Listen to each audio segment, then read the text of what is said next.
Gente, nossa série sobre ansiedade, o nome da pregação de hoje é Ansiedade e a nossa falsa crença de controle. Eu vou tentar mostrar hoje para vocês que uma das causas de os homens andarem ansiosos é porque eles acham que eles podem alguma coisa. Os homens acham que têm controle de alguma coisa e não têm controle de nada mesmo. Mas quando você tem a falsa ilusão de que você controla a sua vida, você fica ansioso. Por quê? Quando você acha que você controla a sua vida, você acha que você é um Deus. E, obviamente, você é um Deus pequeno, muito pequeno. Não é confiável. E você sabe que você não é confiável. E por isso, você anda ansioso. Você não controla nada. Mas nada mesmo. Nem o fio de cabelo que cai da sua cabeça. Deus controla isso. E entender isso, e se render, simplesmente assim. Se render entendendo, eu não tenho controle de nada, nem de ninguém. Nem de mim eu tenho, nem de mim. Entender isso é o passo para descansar em Deus. E saber que Ele tem o controle. Isso é mais um remédio para aquilo que não é doença, para a ansiedade. Vamos lá. Mateus capítulo 6, versículo 24. Mateus 6, 24? Isso mesmo. Ninguém pode servir a dois senhores, porque ou odiará a um e amará o outro, ou se dedicará a um e desprezará o outro. Vamos ler desde o verso 19, vai. Não ajunteis tesouro na terra, onde a traça e ferrugem os consomem, e os ladrões invadem e roubam. Mas ajuntai tesouros no céu, onde nem a traça nem a ferrugem os consomem, e os ladrões não invadem nem roubam.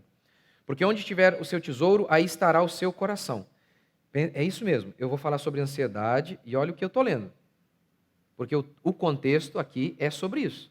Antes de Jesus falar sobre ansiedade, ele falou sobre questão financeira, sobre dinheiro, sobre amor ao dinheiro. Olha, você vai entender daqui a pouco a conexão.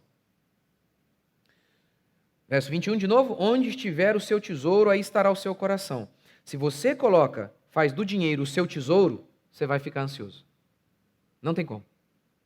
Mas se você faz de Jesus o seu tesouro, aí você não vai andar ansioso. Por quê? O tesouro desta terra os homens podem tirar, mas Jesus ninguém pode tirar de você. Verso 22, a candeia do corpo são os olhos, de modo que se os teus olhos forem bons, todo o teu corpo terá luz. Se porém os teus olhos forem maus, o teu corpo estará repleto de trevas. Se portanto a luz que em ti há forem trevas, que grandes trevas serão.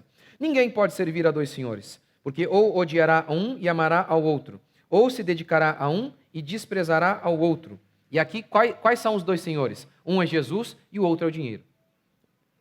Ele não está dizendo que é errado ter dinheiro, pelo amor de Deus. Mas é a ideia aqui de fazer do dinheiro a sua segurança, o seu objetivo de vida, fazer dele o seu Deus. É ele que garante você estabilidade, você acredita. Se você acredita nisso, você fez do dinheiro o seu Deus. Verso 25. Por isso vos digo, está vendo a conexão? É Jesus que está fazendo a conexão. Por isso, ou seja, com base em tudo que ele falou sobre amar o dinheiro, sobre fazer do dinheiro um Deus, aí ele introduz o assunto da ansiedade. Verso 25, por isso vos digo, não fiqueis ansiosos quanto à vossa vida com o que comereis ou com o que bebereis, nem quanto ao vosso corpo com o que vestireis. Não é a vida mais do que o alimento, ou seja, a vida não é mais importante. O corpo humano não é mais importante do que a comida. E o corpo mais do que o vestuário. O corpo não é mais importante que a roupa que cobre esse corpo? Verso 26. Olhai para as aves do céu, que não semeiam, nem colhem, nem ajuntam em celeiros, mas vosso Pai Celestial as alimenta. Acaso não tendes muito mais valor do que elas? Qual de vós, por mais ansioso que esteja, pode acrescentar sequer 1 hora à duração de sua vida? E por que andais ansiosos quanto ao que vestir? Olhai como os lírios do campo crescem. Eles não trabalham nem tecem. Mas eu vos digo que nem Salomão, em toda a sua glória, se vestiu como um deles. Se Deus veste assim a planta do campo, que hoje existe e amanhã é jogada no forno, quanto mais a vós, homens de pequena fé. As irmãs ficaram felizes, né? Eu acho que as irmãs ficaram felizes, tá vendo? Prometeu que vai cuidar da sua roupa, irmã. É o que o texto está dizendo, é. Verso 31. Portanto, não vos inquieteis, dizendo, que comeremos, que beberemos, com o que nos vestiremos? pois os gentios é que procuram todas essas coisas. Eles é que ficam preocupados com isso. Eles é que colocam o coração nisso. Eles é que vivem apenas para conquistar isso. E de fato, vosso Pai Celestial sabe que precisais de tudo isso. Mas buscai em primeiro lugar o seu reino e a sua justiça, e todas estas coisas vos serão acrescentadas. E aqui, todas estas coisas, essas que ele acabou de dizer: a roupa, a comida, as necessidades que a gente tem aí para existir. Verso 34.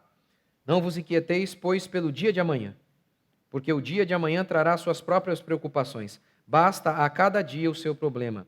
A versão revista atualizada, a mais famosa, basta ao dia o seu próprio mal. Até aí eu vou explicando isso para vocês aqui. No verso 25, Jesus disse: não ande ansioso. No verso 30, ele diz: homens de pequena fé. Não ande ansioso, depois, homens de pequena fé. Mostrando, sim, aquilo que eu já falei para vocês outras e outras vezes, que a raiz da ansiedade é sempre a incredulidade. Preocupação com as necessidades e com a duração da nossa vida, diz Jesus Cristo, tem a ver com incredulidade. Falta de confiança em um Deus todo-poderoso e que nos ama. Falta de confiança em um Deus todo-poderoso e que nos ama. Vamos começar então. Primeiro, a vida é mais importante do que o alimento. Não é a vida mais importante, é isso que ele quer dizer aqui. Não é a vida mais importante do que o alimento e o corpo mais do que o vestuário? O que vale mais? Trigo ou corpo humano? Um pé de alface ou um ser feito à imagem de Deus? Quem determinou o valor das coisas? Deus. Deus fez o homem à sua imagem e semelhança. Antes do verso 25, antes de falar sobre ansiedade, Jesus está falando dos homens que valorizam as coisas materiais. Antes de falar para mim e para você não andarmos ansiosos e não colocarmos o nosso coração nas coisas materiais, Jesus diz que nós não devemos amar o dinheiro, ficar preocupado em acumular e acumular e acumular. Os ímpios são assim. E disse que o nosso tesouro, o nosso coração, deve estar em Deus e não nas riquezas deste mundo. Pois bem, o que Deus está dizendo aqui é o seguinte: vocês podem ter perdido o foco. Vocês podem estar valorizando mais o dinheiro do que a mim. Vocês podem fazer isso. Vocês, porque é isso que está em jogo aqui. O dinheiro versus Deus. Você ama mais a quem? A matéria ou ao Deus Todo-Poderoso, que inclusive é o Criador da matéria? E logo depois disso ele diz: o que vale mais? O seu corpo ou a sua veste? O que ele está dizendo é exatamente isso. Vocês, homens, podem colocar o seu coração no dinheiro. Vocês, homens, muitas vezes valorizam mais o dinheiro do que a mim, que sou o seu Deus. Eu não faço isso. Eu sei quem é mais importante. Eu sei que vocês são muito mais importantes do que os pardais.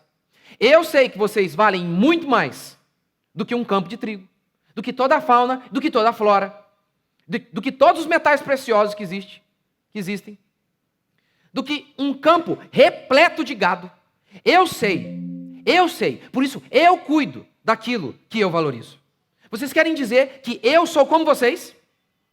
Vocês querem dizer que eu não sei diferenciar o que de fato importa?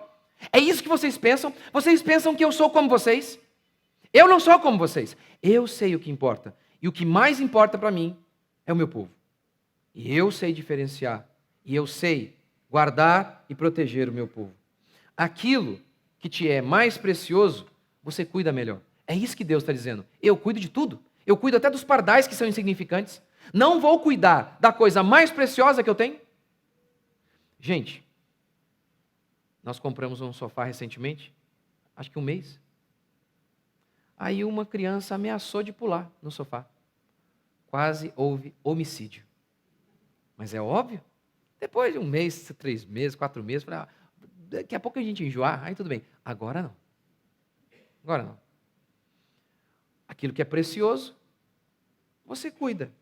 aquilo que você considera mais precioso, você tem todo um cuidado. É por isso que quando você pega um bebê no colo, pode reparar, a não ser se você for completamente doido, você fica diferente quando você pega um bebê no colo. Totalmente diferente. Extremamente cuidadoso. Por saber o que vale, por saber quão frágil é. Deus está dizendo, eu sei o que vale mais. Eu sei, e eu cuido. Segundo, os homens valem mais do que os animais e as plantas. Ele cita os pássaros e depois ele cita também as plantas. E diz, olha, os pássaros não plantam, não ajuntam em celeiros. Vocês fazem isso e devem fazer. Mas eles não fazem. E nenhum pardal morre de véspera. Nem mesmo esses animais mais insignificantes morrem antes da hora. Vocês acham mesmo que eu, que contabilizo até as rolinhas e os pombinhos, que nenhum deles morre antes da hora, mas vocês acham que eu vou deixar que vocês morram antes da hora? Veja o que ele diz em Mateus 10. Não temais os que matam o corpo e não podem matar a alma. Temei antes aquele que pode perecer no inferno a alma como o corpo. Não se vendem 2 pardais por um asse, e nenhum deles cairá em terra sem o consentimento de vosso Pai. Não se vende ali 2 pardaizinhos, ele pega o animalzinho mais barato e diz, está vendo? Não se vende um pardalzinho lá por algumas moedinhas, e nenhum deles cai sem o meu consentimento.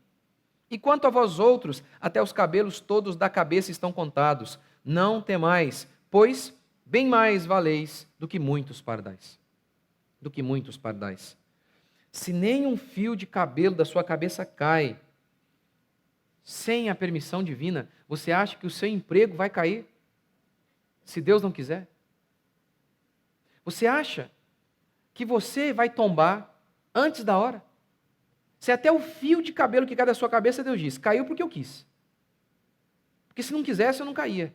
E no caso, a gente sabe que ele quis. No meu caso, pelo menos, ele quis.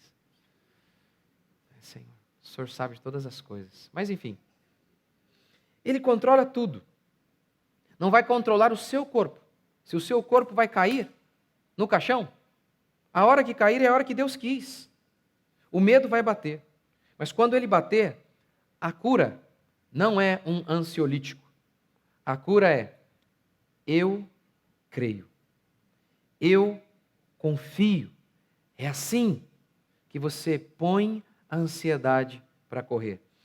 A ansiedade é esse cobrador inoportuno que bate a sua porta 1 vez, 2 vezes, 3 vezes, várias vezes. E você o enxota. Mês que vem, ele volta lá. E mais uma vez você tem que dizer para ele, eu creio, eu creio, eu creio. E você terá que fazer isso a vida toda. Porque numa leve brecha, ele aparece com o rostinho dele lá. O Senhor, ansiedade. E você deve expulsá-lo, dizendo, eu sei em quem eu tenho crido. O Senhor é o meu Deus, Ele cuida de mim. Eu posso não entender o que está acontecendo, mas eu sei que tudo coopera para o bem daqueles que amam a Deus. Você crê? Ainda que um exército se acampe contra mim, não se atemorizará o meu coração. E se estourar contra mim a guerra, ainda assim terei confiança. E nós vimos aqui que Deus, em Mateus 6, declara que nós devemos buscar o reino. Se buscarmos o reino, ele disse, não se preocupe com mais nada. Preocupe-se somente em buscar o meu reino. Aí então, você não precisará andar ansioso de coisa alguma. E ele fala das vestes também. Está vendo os lírios do campo? Nem Salomão se vestiu como os lírios. O que ele quer dizer? Você pega lá uma flor, a cor, a textura, é a coisa mais linda. Eu comprei hoje como que é o nome? Próton? Não lembro como é o nome. Gente do céu, como é que é? Cara, a coisa mais linda. Verde, amarelo, vermelho. Meu Deus do céu. Que espetáculo. Que espetáculo. Aí Deus diz, está vendo? Eu os vesti. Eu os vesti. Vesti as plantas, não vou vesti-los. Vocês, meus filhos, não vou guardar vocês. É irracional. É simplesmente irracional que vocês andem ansiosos. Não faz sentido algum. Terceiro, você não controla nada. Por ansiosos que vocês estejam, vocês podem acrescentar 1 hora à vida de vocês? Pergunta Jesus. 1 hora, o que ele está dizendo é o seguinte: vocês não possuem controle de nada. Vocês podem comer certinho, vocês podem fazer exercício e ainda assim morrer jovem. Ansiedade, ela nasce no coração do homem que pensa ter controle de alguma coisa. Pensa que pode fazer alguma coisa em si mesmo. Ali nasce a ansiedade. Pense, por exemplo, nos filhos. Meus filhos erram pela 1000ª vez. E eu os repreendo e os educo, os ensino pela 1000ª vez. E eu faço o que eu posso fazer. Eu não fico pensando, nossa, como é que vai ser amanhã? O que eles vão fazer? Eu não sei. Quer dizer, eu não sei o que eles vão fazer. Eu já sei o que eu vou fazer. Se eles forem vagabundos, de mim não vão ter nada. Não terão minha ajuda. Eu sei o que eu vou fazer. E eu vou para a praia de boa. Enquanto ele vai andar de bicicletinha e vai ficar ali, ralando. Eu vou seguir a minha vida. Agora, o que eles vão fazer? Eu não sei. Eu posso cuidar da minha vida. Quer dizer, nem da minha eu cuido. Aí eu vou ficar lá, nossa, o que eles vão fazer? Eu faço o que está ao meu alcance. E aí eu deito e durmo em paz. Ah, mas se eles me fizerem passar vergonha, se fizer, Deus vai usar para me quebrantar. E se eles forem assim, Deus vai usar para o meu bem. Deus vai usar, não importa o que aconteça. Tudo coopera para o bem daqueles que amam a Deus. Então a minha única preocupação é amar a Deus. Essa é a minha preocupação. O que eles vão fazer? Olha, eu tenho levantado cedo e dado duro e dado o meu melhor por eles. Pensado neles o tempo inteiro. Agora mesmo eu podia comprar um outro carro. Não vou comprar. Que eu penso neles. Estou guardando, pensando neles. Eu faço a minha parte. E se eles não retribuírem? E se? Sim, é possível. Já expliquei isso para vocês em outra pregação. Sobre aquele texto lá. Se você ensina o filho, a criança no caminho que deve andar, ainda quando for velho, não se desviará dele. Não é uma promessa generalizada. Já expliquei isso em outro. Enfim.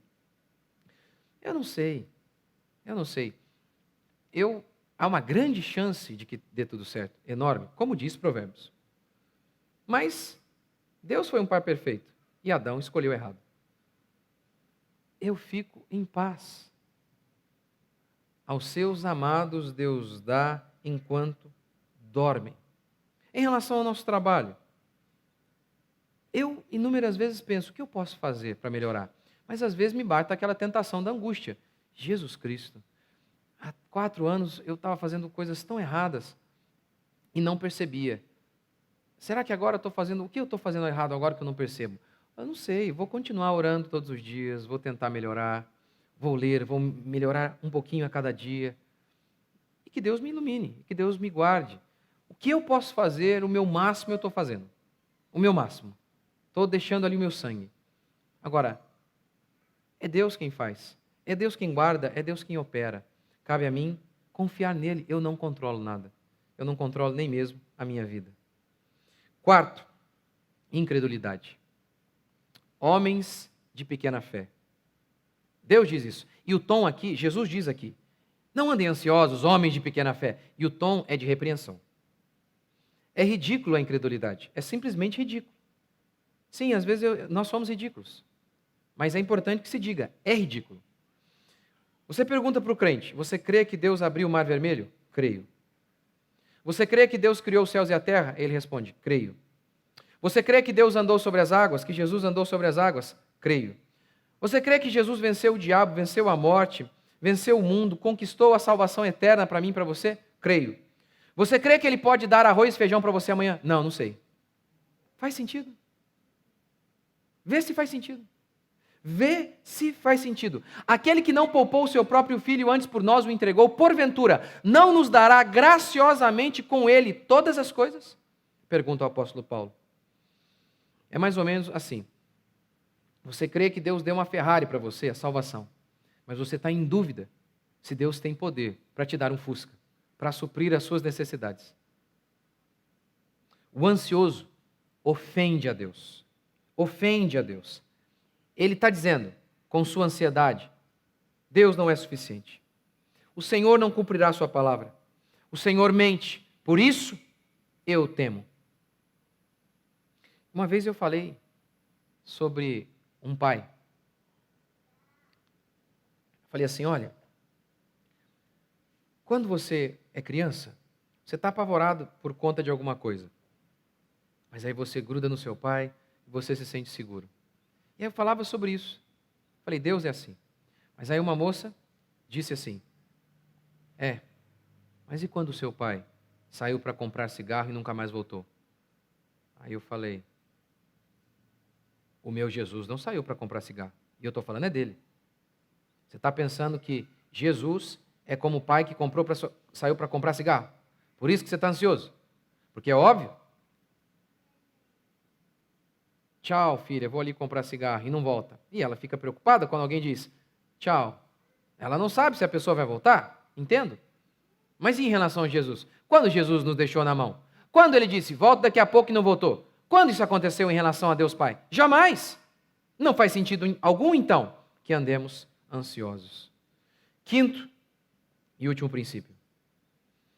O amanhã trará os seus cuidados, ou seja, não se preocupe. Mateus 6,34. Basta a cada dia o seu problema. Basta a cada dia o seu problema. Não pense nos problemas de amanhã. Nós vivemos a era dos planejadores e dos controladores do amanhã. Os homens que dizem, qual a sua meta para daqui a 5 anos? O que você vai fazer daqui a 10, 15 anos? De forma alguma é errado que planejemos. De forma alguma. Pelo contrário, é mandamento. A Bíblia chama isso de prudência. O homem pode fazer planos, mas Deus lhe dirige os passos. Mas o homem deve fazer planos. José planejou a longo prazo a economia egípcia. Provérbios elogia a formiga que ajunta para o inverno. Ela está pensando lá na frente. Jesus disse que o homem que constrói uma casa sem fazer a conta se ele tem todo o dinheiro para construí-la toda é imprudente. Ele deve fazer um cálculo, ele deve fazer um planejamento. Ora, então, por toda a Escritura, está muito claro que planejar de forma alguma é algo pecaminoso. Entretanto, é errado achar que somos donos do amanhã. E é isso que a nossa geração, influenciada por homens pagãos, tem acreditado, que ela tem o controle de tudo, do amanhã, do que ela vai fazer, do que ela será. Não é errado planejar, mas é errado achar que temos controle. Devemos planejar. Se queremos ir para a praia surfar, devemos ir preparados com a nossa prancha. Mas devemos saber que, ao chegar lá, pode acontecer de não ter ondas. Porque não fazemos ondas, não criamos ondas. Deus faz. Deus sopra. É isso que o crente faz. Ele pega a sua pranchinha, mas ele vai tranquilo, sabendo que é Deus que vai abrir o tempo, fechar o tempo, controlar a maré. E ele faz aquilo que está ao seu alcance e entrega nas mãos de Deus. Como diz Tiago, estou vendo que vocês estão dizendo aí que amanhã vocês vão ir para tal lugar, vão fazer negócio. Parece que vocês são homens muito determinados, muito bem resolvidos, tudo bem planejadinho. Mas eu quero lembrar a cada um de vocês o seguinte, que vocês, antes de fazerem qualquer coisa, vocês devem dizer assim, se Deus quiser, nós iremos. Se Ele quiser, nós iremos. Por isso falamos isso, amanhã eu vou ir na sua casa, se Deus quiser. Porque se Deus não quiser, você não vai. Por quê? Tiago diz, vocês são como a neblina que de manhã está presente e daqui a pouco foi dissipada pelo vento. Você pode fazer planos, mas Deus dirige os seus passos. Em Israel, o povo de Israel, lá no deserto, todo dia de manhã, eles deveriam orar e o maná iria cair. Todo dia eles deveriam ter fé. Eles não podiam acumular para 3 dias. Não, eles tinham nem para 2, eles tinham que apenas para o dia. É óbvio que isso é só uma figura, porque entrando em Canaã, eles guardaram e eles acumularam. Como José também havia acumulado. Mas Deus havia feito aquele teste ali com eles, para que eles aprendessem a confiar em Deus todo santo dia. E essa ideia se perpetua. A ideia de que todo santo dia você tem que abrir a boca e clamar por um milagre. De que todo dia você tem que orar pelo pão nosso de cada dia. Ao invés de maná, é o pão nosso. Todo dia. Todo dia viver na dependência. Mas eu sei.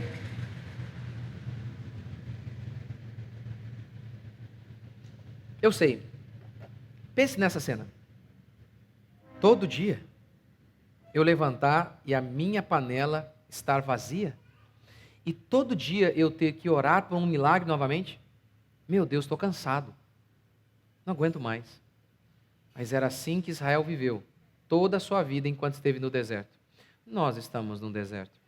Ainda que você tenha guardado algo na despensa, você deve viver por um milagre todo dia. Todo dia. Todo dia confiando que Deus vai prover o que você precisa para sobreviver. Seja o pão, seja a força, seja a esperança, seja a sabedoria. Todo dia. É todo dia abrindo a boca e falando: Deus, eu não sei o que eu faço mais com esse menino. Me guia. É todo dia falando: Senhor, eu não sei mais o que eu faço com esse marido, com essa esposa.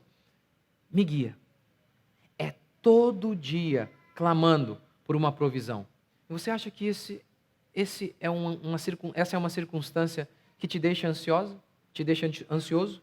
Uma circunstância em que você depende de Deus todos os dias? De forma alguma.